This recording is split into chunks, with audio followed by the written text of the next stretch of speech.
Now is the time for the second speech this morning, and I will call to the stage Laurent Boch from the RAI, which is the Italian public television broadcaster. And Laurent is going to tell us, it's going to take the difficult role to try to dissect a very commonly used expression, which is best practice in audiovisual migration. So just finding the right file, and there you are.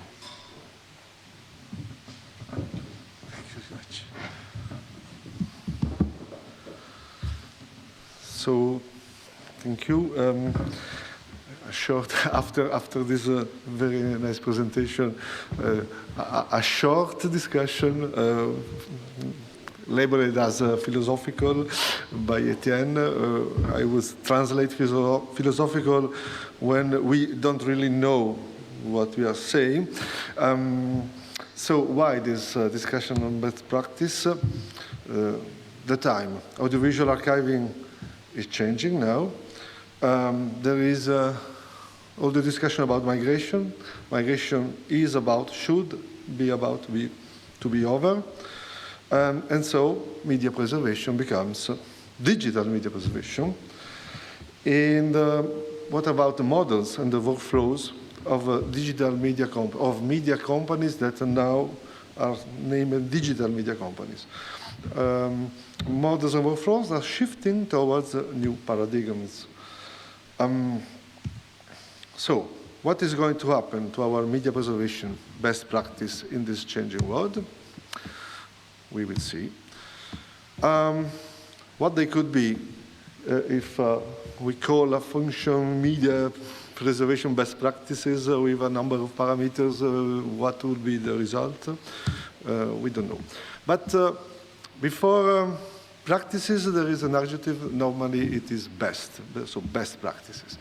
If we play with the words, could be okay, not so bad practices, or just enough, or good practices, ideally best practices. But now the question is about next.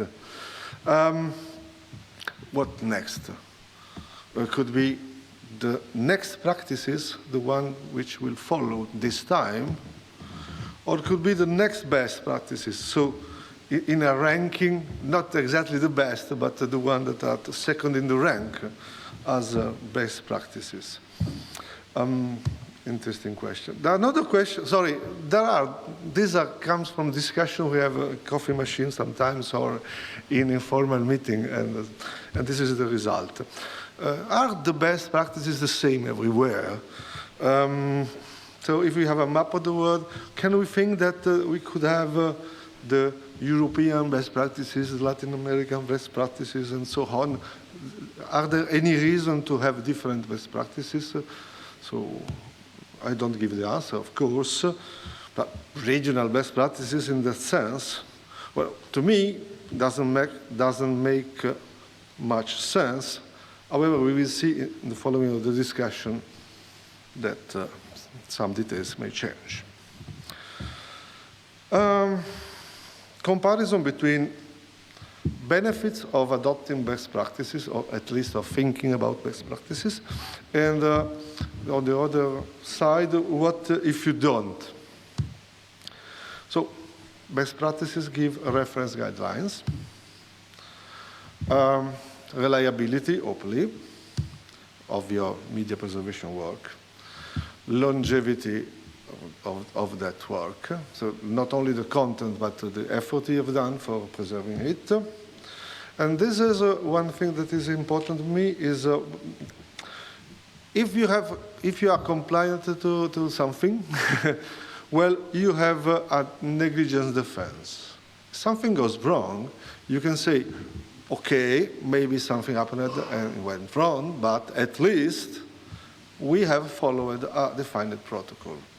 And so this may be useful. If you don't care about best practices, maybe media preservation has a lower cost. Maybe you have some time saving. Could it be simpler? But well, this is arguable. There is a gambling. So you are taking risk. That's the gambling is that. So you bet that things will go well. And then we will see if they will go well. Which documents? We have on one hand recommended practices or guidelines. On the other hand, we may have standards, which is the main difference. Recommended practices are advisory, so they give you suggestions, and you help in have a decision making with information behind it, with identification of criteria. Adoption, however, is, let's say, optional, is your decision to adopt, and contextual, so you may decide how close it is to your context, any of these practices. You can adapt, you can modify, or you can even decide to disregard something.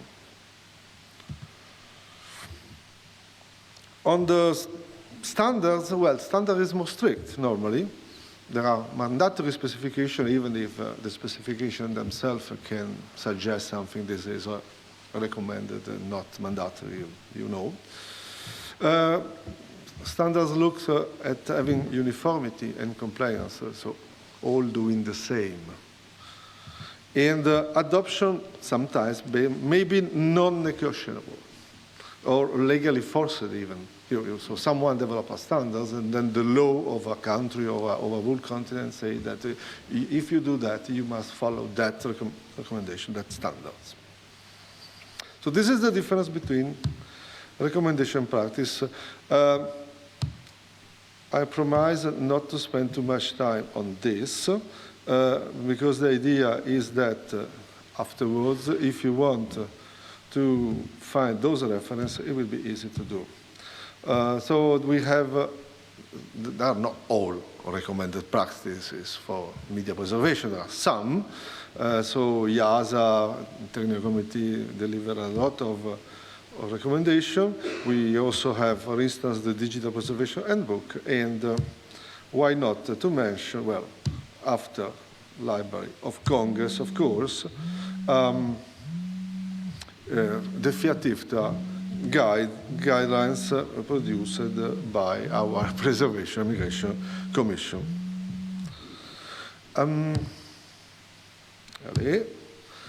Regarding standards, let's identify at least the standard bodies. So ISO, for instance, ISO ESC, the ITU, SMPTE, in Europe, the CEN, then ETSI, DVB.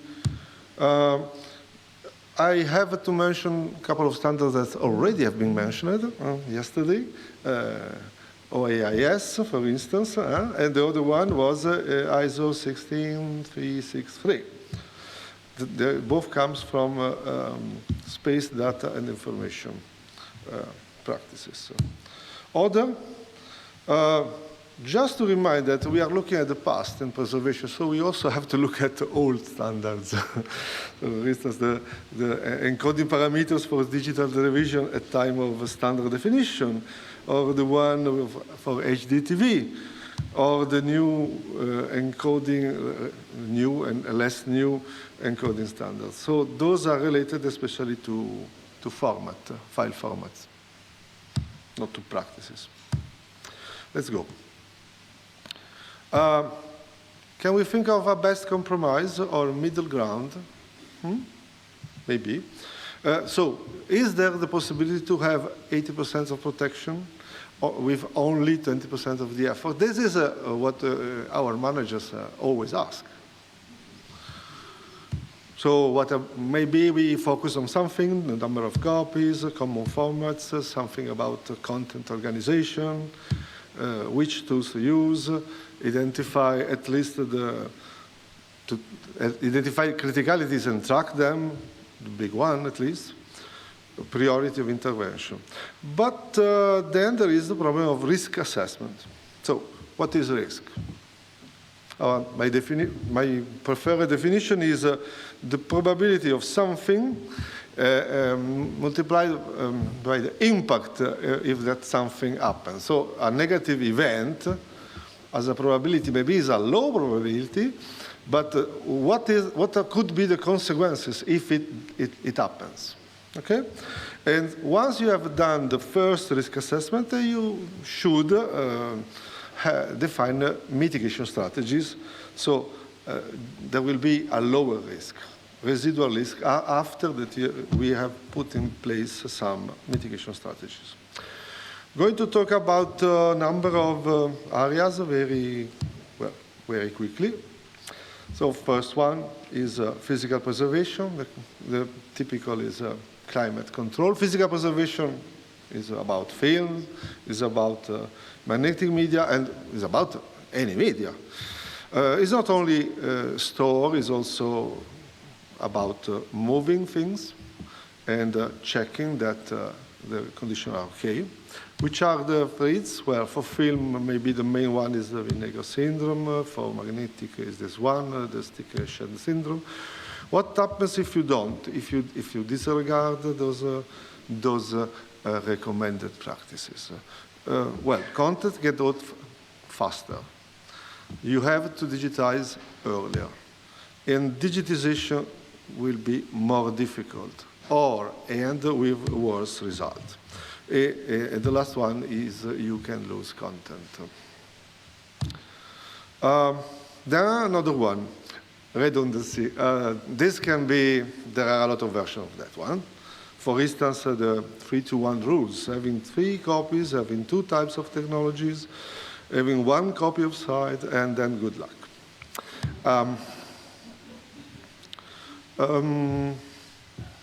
There are other ways, maybe. Well, I know there are another version with 4 copies, things like that. We still have a question, what's a copy? For example, is it a proxy a copy? So it could be counted as a copy, a lower quality copy. How to estimate the risk of losing something if the risk of losing a copy implies the risk of losing another copy. So the copies may share a risk. And so you may lose 2 copies for the same event. That's something that is maybe difficult to compute. What if you don't? Well, only 1 copy, please. I open one. 2 copies on the same site, or the same technology as well. You can lose both because of something. The last line, hope is not a strategy, but sometimes someone thinks it is. About metadata, well, there are a lot of references possible. OIS premise have already been mentioned yesterday. We may discuss about if metadata are part or not of the information package. We all say yes, but how much information is outside of that? So, because if a part of the information package, they are going to be preserved. If you don't, well, if you don't, content is deep in the archive, deep in the sense that you never get out. Or you may find the content for the wrong reason, so you ask, why? It also related to trust in the archive. When you look for something you don't find, or you look for something, you find something that is not useful for you, they say, well, this archive is not very good. Migration, very shortly. Well, migration, the first should be digitization, so preparing it, the process, making the transfer, making the quality control. Look our guides of PMC on our website. If not good, you can repeat. Okay. On large scale, this can be done once only, and so we have to do it well. So follow the practices. But migration exists also in the digital domain. Data migration, for instance, but the most dangerous maybe is format migration. If you don't, result will be worse than acceptable or worse than possible, at least. And the big risk is that problems could be detected too late, and so too late to take action, you lose content. Nice, the integrity, MD5, show one, things like that. Do we do that? Well, at least once at ingestion time then. Is this regular or not? Threads are, the file can be corrupted or incomplete also in the transfer. Big files and then it's not complete. So these are technical problems, but now, unfortunately, there are other threads, also cyber attacks. Yes, thank you. If you never verify, this is a problem, and a single adverse event can affect many files, not only one. So it's not an action that has been taken on one file, on one item. If you don't modify files without updating checksum, okay? If you modify files without updating checksum, it's a problem. So the problem detected too late is bad. Mitigation is copies, normally. Well, let's go on in the last 5 minutes. Paradata. This is a little new for me, at least. So I wonder if it is in best practices. So if it's not phrase, we wish they were. What is Paradata? I found this definition in the Cambridge University Press, is documentation about the processes, about the decision, the tools, the methodology we had. Because also that should be archived in order to explain to the future users why we did in one way. We must explain the criteria to the archivist of the future in order to understand and to take action. If you don't, our future archive users will not understand our choice and our criteria, and again, lower trust. File format will deserve 1 week, so we must be really quick. The phrases are, you can play, you can transcode, you can regret that you did a quality compromise in order for saving some cost. Difficulties in access as well. Criteria are not univocal. Someone preferred to keep as close as possible to the original format, other to production format. If it was compressed born, why not to keep compressed format? It is the original. Of course, it must be compared to standard formats in any case. Mitigation, track your archive formats. Against what? Against your access technology. And at least you should have a draft of a plan in case something happens to a format in the future. Not storage, which is the best cost, the best access, the best security. It's difficult to have all the good things all together. Maybe multi-tier solution are the best compromise. For those needing faster repurposing, anticipation of the need,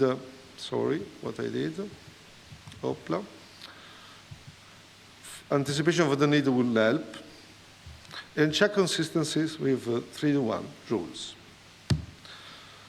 For the strategy, in 1 minute, you have this reminder.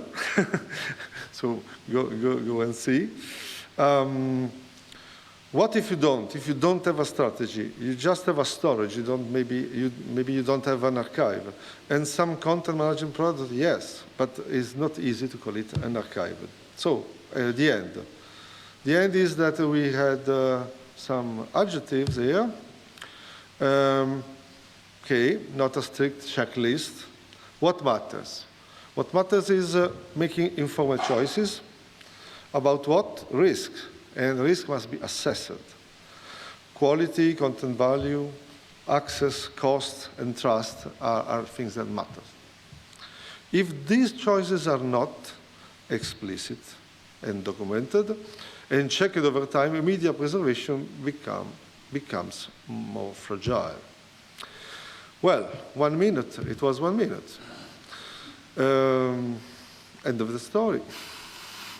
Thank you. I don't know if there is the time for a question, but there is the time. Thank you very much, coffee. Laurent. Yes, sorry. Yes, indeed, I'm afraid we are a bit short for questions right now, but I invite you to chase Laurent in the corridors during the break too, for any further discussion. And actually,